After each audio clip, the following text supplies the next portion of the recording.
I know मैंने इस साल एक भी वीडियो पोस्ट नहीं की है क्योंकि मेरा मन ही नहीं कर रहा। मेरे पास वीडियोस हैं पर मुझे उन्हें एडिट करके पोस्ट करने का मन ही नहीं है। 2026 एक्चुअली वैसा नहीं है जैसा कि मैंने इमेजिन किया था। ऑफ कोर्स साल किसी ने नहीं देखा और अभी तक इस साल में क्या बाकी है किसी को नहीं पता। बट मेरे पर्सनल प्लान्स थे 2026 को लेके। तो as you guys know I love travelling, तो मैंने 2026 में ट्रैवल का प्लान सेट किया हुआ था। तो मेरा प्लान था कि मैं चली जाऊंगी फरवरी में घूमने के लिए। उसके लिए मैंने ऑलरेडी टिकट बुक की हुई थी। All I just need a visa, that's it. मुझे वीजा मिलेगा और मैं बस निकल जाऊंगी फरवरी में घूमने के लिए। तो मेरा ये प्लान था 2026। मैं वीजा के लिए अप्लाई करती हूँ। थोड़ा ना मेरे वीजा में थोड़ी दिक्कत भी होती है, मुझे पता है। पर अभी तक फिंगर क्रॉस मेरे को कभी भी ऐसा रिजेक्शन नहीं फील हुआ जो मुझे अब हुआ है। तो मेरे वीजा में हमेशा प्रॉब्लम होती है क्योंकि जो मेरा पर्टिकुलर वर्क है वो कोई वर्क नहीं है। एक्चुअली कोई वर्क नहीं है, उसका कोई प्रूफ ही नहीं है, उसकी जो पेमेंट्स आती है उनका कोई प्रूफ नहीं है, तो कुछ भी परमानेंट टाइप ऑफ नहीं है। सो सब कुछ ऐसे ही है कि हाँ बस आ रहा है पैसा, that's it. Last to last year जब मैं घूमने के लिए गई थी तो उस टाइम पे भी मुझे पता था कि मेरे वीजा में दिक्कत हो सकती है।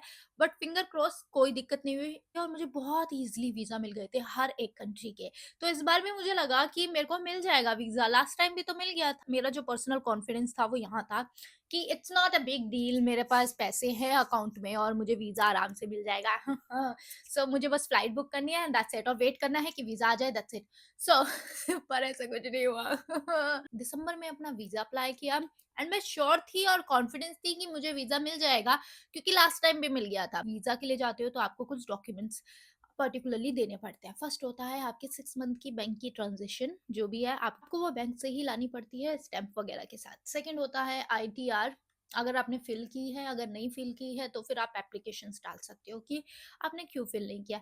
फिर जो थर्ड चीज होती है ऑफ कोर्स आपका पासपोर्ट बहुत ज्यादा इंपॉर्टेंट है। फिर उसके बाद आपको ये भी सबमिट करना पड़ता है कि आप करते क्या हो, करते क्या हो। तो मैं क्या करती हूँ मुझे भी नहीं पता, मैं बस करती हूँ, दैट्स इट। जितने भी डॉक्यूमेंट ज़रूरी थे वो मैंने जाके अपने डॉक्यूमेंट सबमिट कर दिए। सो ये डॉक्यूमेंट्स मैं खुद से सबमिट करने गई थी, कोई एजेंसी नहीं थी बीच में। और जब मैंने इससे पहले अपने वीज़ा के लिए अप्लाई किए थे तो मैंने मोस्टली ना खुद से किया था अपना वीज़ा और आ गया था मुझे हर जगह से वीज़ा, सिर्फ सिंगापुर को छोड़ के। सिंगापुर के लिए आप खुद से नहीं अप्लाई कर सकते, आपको एजेंसी के साथ ही जाना पड़ेगा। उस टाइम पे भी जो मेरे डॉक्यूमेंट्स मेन थे वो यही थे कि मुझे 6 मंथ की अपनी बैंक स्टेटमेंट देनी है, उसके साथ साथ आईटीआर देनी है, उसके साथ साथ मुझे प्रूफ देना है कि मैं एक्चुअली काम क्या करती हूँ। उसके बाद जो भी चीज़ें होंगी वो एजेंसी संभाल लेगी। और लिटरली मेरा सिंगापुर का वीज़ा के लिए मुझे कोई उम्मीद नहीं थी, मुझे लगा नहीं था मुझे मिलेगा सिंगापुर का वीज़ा। बट जिस एजेंसी से मैंने काम करवाया था मुझे लिटरली 2 दिन के अंदर मेरा सिंगापुर का वीज़ा मिल गया था। तो सिंगापुर के वीज़ा के बाद मेरा ऐसा हो गया कि अब तो मेरे पास ट्रैवल हिस्ट्री भी है, सब कुछ है, आराम से मेरा वीज़ा आ जाएगा। तो इस बार का जो मेरे कंट्रीज़ जाने का था वो तो ताइवान, फिलीपींस एंड जापान। मुझे वीज़ा चाहिए था जापान का। इंडियन पासपोर्ट होल्डर्स 14 डेज़ तक फिलीपींस में एंट्री कर सकते हैं। ताइवान में नहीं कर सकते, वो गलती से हो गया। एक्चुअली ताइवान का भी हमने सोचा था शायद वीज़ा फ्री है, but Taiwan Indian passport holder के लिए वीज़ा फ्री नहीं है। एंड जापान, जापान के लिए आपको वीज़ा ही देना पड़ेगा। देन मैंने जापान के वीज़ा के लिए सारे डॉक्यूमेंट्स सबमिट किए। अगर कोई जापान का वीज़ा लाइक अप्लाई करने का सोच रहा है तो ये डॉक्यूमेंट्स तुम्हारे पास भी होने चाहिए। तो मैंने आई थिंक 10 दिसंबर को या 9 दिसंबर को जाके अपने वीज़ा के लिए अप्लाई किया। एंड देन जिस दिन मेरा बर्थडे था 12 दिसंबर, उस दिन मुझे कॉल आता है कि उन्हें मेरे और भी डॉक्यूमेंट्स चाहिए। लाइक मेरे पापा के फाइनेंशियल डॉक्यूमेंट्स चाहिए, मेरी मम्मा के फाइनेंशियल डॉक्यूमेंट्स चाहिए। एंड मुझे पता था ऐसा होगा क्योंकि मेरी अपनी कोई भी जॉब नहीं है। और मुझे ज़्यादा टाइम नहीं दिया गया था। मुझे बोला गया था कि मुझे मंडे तक 5 ओ क्लॉक से पहले-पहले ये सब कुछ सबमिट करना है वीज़ा ऑफ़िस। वो है वीएफएस, मैं भूल गई वो मेट्रो स्टेशन कौन-सा है, वहीं पे सारे वीज़ा के ऑफ़िस हैं।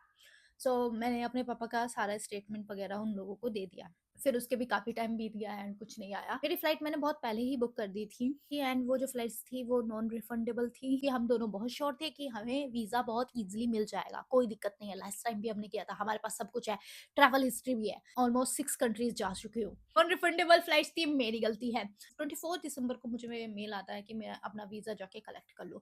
And the worst part, usually आपको मेल पे बता देना चाहिए ना कि रिजेक्ट हुआ है या फिर एक्सेप्ट हुआ है, बट मेल पे ऐसा कुछ नहीं बताते, तुम्हें ऑफिस जाके खुद कलेक्ट करना पड़ेगा। एंड वहां पे जाके पता चलता है मेरा वीजा रिजेक्ट हो गया। वीजा रिजेक्ट हो गया, हम दोबारा अप्लाई कर देंगे। 6 महीने बाद अप्लाई कर सकते हो। 6 महीने तक कोई अप्लीकेशन नहीं जा सकती वीजा की। तो हमारी फ्लाइट कब की है? 4 फरवरी। Visa, no visa. ताइवान में एंट्री है बिना वीज़ा के? नहीं, पर अगर आपके पास जापान का वीज़ा है तो तुम ताइवान जा सकते हो। तो फ्लाइट पहली कहाँ की है? पहली फ्लाइट है ताइवान की, ताइवान से दूसरी फ्लाइट थी फिलीपींस की, फिलीपींस से फिर फ्लाइट थी जापान की। सो ताइवान में एंट्री नहीं हो सकती। इतनी श्योरिटी थी कि होटल बुकिंग्स भी कर ली थी। होटल बुकिंग्स भी कर ली एंड समहाउ वो होटल बुकिंग जो भी है वो भी नॉन रिफंडेबल निकली। समटाइम किस्मत किस्मत है, तुम्हें वो एक छोटी सी चीजें जो दिखती है वो तुमने देखी नहीं। फ्लाइट नॉन रिफंडेबल ही बुक थी, बट जो होटल्स थे वो कैसे नॉन रिफंडेबल हुआ है पता नहीं। फिर मुझे लगा चलो ठीक है, जापान नहीं जा सकते, ताइवान से लाइक हम चले जाएंगे फिलीपींस, फिलीपींस घूम के आ जाएंगे। यूजली जो ट्रिप थी वो आई थिंक 15 to 16 डेज की थी, क्योंकि मुझे एक हफ्ते जाना पसंद नहीं है। मैं लास्ट टाइम जब घूमने गई थी तो उसमें भी आई थिंक मैं 30 दिन के लिए गई थी, तो इस बार मैंने कहा कोई बात नहीं, चलो 15 दिन चलेगा, 15 से 16 दिन चलेगा। जो मोस्टली डेज थे वो जापान के ही रखे थे, क्योंकि मेरा बहुत मन था जापान जाने का। इट्स लाइक मेरी बकेट लिस्ट में कुछ कंट्रीज टॉप पे है कि मुझे यहाँ जाना है, और जापान की बहुत सारी वीडियोस आ रही थी। जैसे ही मैंने वीजा के लिए अप्लाई किया सारी जापान की वीडियोस आने लग गई। एंड या जिस दिन जापान का वीजा नहीं मिला, उस दिन जब जब वीडियो आ रही थी बड़ा दुख हो रहा था, बहुत दुख हुआ, बहुत ही वियर्ड फील हुआ। लाइक मेरी बैंक स्टेटमेंट, बैंक हिस्ट्री बिल्कुल सही है, बस मेरा कुछ अपना काम नहीं है, तो मैं प्रूफ नहीं कर सकती एक्चुअली मैं क्या करती हूँ। एंड आई डोंट नो क्या हुआ, कौन सा डॉक्यूमेंट्स उन्हें सही नहीं लगा, सो बेसिकली मेरा जापान वीजा कैंसिल हो गया। It's not a big deal, but it's a big deal for me, क्योंकि मेरे जो बाकी के पैसे मैंने कॉन्फिडेंस में लगाए थे वो फुस हो गए। इस तरह से मेरी जो बुकिंग्स थी वो सब खराब हो चुकी है। मैं कहीं नहीं जा सकती हूँ, जिसके लिए मैंने सोचा था कि मैं जा रही हूँ फरवरी में घूमने, तुम सबको सरप्राइज दूंगी, and at the end of the day मुझे सरप्राइज मिल गया। सो टर्न आउट एवरीथिंग, सब कुछ जैसे मैंने सोचा था वैसे कुछ भी नहीं हुआ, और मेरा थोड़ा मूड भी इस चीज से काफी ज्यादा अपसेट था कि यार पैसे भी गए, लाइक कुछ भी नहीं हुआ। इससे अच्छा तो मैं मतलब अपने बर्थडे के लिए अपने जो मुझे चाहिए था बैग ले लेती कि मैं अपने बर्थडे पे अपने आप को इस बार कुछ भी गिफ्ट नहीं दूंगी, मैं अपने बर्थडे पे अपने आप को ये पर्टिकुलर ट्रिप गिफ्ट करूंगी। भगवान ने कहा कोई बात नहीं बेटा, तू ये जो पैसे हैं ये एयरलाइंस को दे दे और होटल्स वाले को दे दे, समझ ले तूने दान कर दिया। इतना महंगा दान नहीं करना था, तो कि मैं ताइवान का अप्लाई करती हूँ।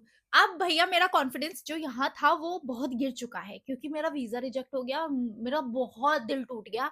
एंड अब मुझे ऐसा लग रहा है कि मुझे ताइवान का भी नहीं मिलेगा। अब मेरी बात सुनो, मुझे ऐसा 100% लगता है कि मुझे ताइवान का भी वीजा नहीं मिलेगा। तो मैंने चैट जीपीटी से पूछा कि ताइवान का वीजा टफ है या जापान का वीजा टफ है। चैट जीपीटी समटाइम बहुत घुमाता है, I don't know, but chat GPT बहुत घुमाता है समटाइम्स, लाइक गूगल मैप से भी ज्यादा कभी कभी चाशनी भर भर के पिला देता है। तो उस दिन चैट जीपीटी ने बोला हाँ, जापान के वीजा में जो चीजें हैं वो ह्यूमन बेस्ड नहीं होती है, वो सब कुछ लाइक सिस्टम बेस्ड है, लेकिन जो ताइवान का वीजा है वो मोर ह्यूमन है, एंड ताइवान का वीजा इतना टफ नहीं है। तो लगा कि भैया ठीक है, पैसे भी चेक कर लेती हूँ कि कितने पैसे का मतलब मिनिमम होना चाहिए। तो उसमें लिखा है कि ऐसा कुछ अभी श्योरिटी नहीं दी गई है कि ताइवान का वीजा के अप्लाई करने से पहले तुम्हारे बैंक अकाउंट में कितना कुछ होना चाहिए। सेम सारी चीजें हैं कि तुम्हें आईटीआर होनी चाहिए, तुम्हारी 6 मंथ की स्टेटमेंट होनी चाहिए, एंड देन तुम करते क्या हो बेसिकली। ताइवान का वीजा अगर तुम चेक करोगे, ताइवान का वीजा जापान के वीजा से भी डिफिकल्ट है मिलना। जापान का वीजा इजी है ताइवान के वीजा से मिलना, और मेरा जापान का कैंसिल हो गया है वीजा। तो अब मुझे इतना डर लग रहा है कि क्या मुझे ताइवान का भी ट्राई करना चाहिए वीजा। लाइक मतलब होता है ना यार, कॉन्फिडेंस एकदम से लो हो जाता है। मेरा कॉन्फिडेंस इतना गिर गया है कि मुझे लगता नहीं है कि अगर मैंने अप्लाई किया और ताइवान का भी नहीं मिला तो मेरे तो ताइवान के भी लग गए, और अगर मैंने अप्लाई नहीं किया तो ऑलरेडी मेरे तो लग गए। तो हर जगह से मेरी अभी लगी पड़ी है, और मुझे समझ में नहीं आ रहा मैं इस पर्टिकुलर सिचुएशन से कैसे निकलूँ। I am sad. जापान तो मैं जा नहीं सकती, पर मैं जापान जाके रहूंगी, अभी नहीं तो बाद में कभी। पर अभी तो जापान ने ऑलरेडी मुझे डेप्थ में डाल दिया है कि इतनी आसानी से नहीं देख सकती तुम जापान। अगर तुम्हारा वीजा रिजेक्ट हो जाता है तुम्हें बताते भी नहीं है ये पर्टिकुलर रीजन था, इस वजह से तुम्हारा वीजा रिजेक्ट हो गया, कुछ नहीं बताते। That's how I meet my mother या समथिंग, ऐसी ही कुछ है। But so yeah that's how I lost my मेहनत की कमाई। यार मेहनत की कमाई जाती है, बहुत दर्द होता है। अभी तक मेरे परिवार वालों को पता नहीं है कि मेरे पैसे लुट गए। समटाइम इतना बुरा लगता है कि तुम्हारा पासपोर्ट वीक क्यों है। अभी हमारी जो कंट्री है वो जापान से ऊपर है इकोनॉमी में, पर पर जापान हमारा वीजा रिजेक्ट कर रहा है। क्या फायदा फोर्थ लार्ज इकोनॉमी कंट्री होने का, जब तुम अपनी से नीचे वाली कंट्री में वीज़ा के लिए रिजेक्ट हो जा रहे हो, जिसमें कि तुम्हारे पास इनफ सफिशिएंट अमाउंट है कि तुम वहाँ ट्रैवल करके वापस आ सकते हो। लाइक सब कुछ बुक था, सब कुछ की प्रूफ के साथ डाला हुआ था कि हम इतने दिन रुकेंगे, ये हमारी होटल्स हैं, ये हमारी आइटनरी है कि हम यहाँ यहाँ यहाँ यहाँ जाएंगे, एंड टर्न आउट अपनी कंट्री रहो, ऐसे लात मार के भगा देंगे तुम्हें।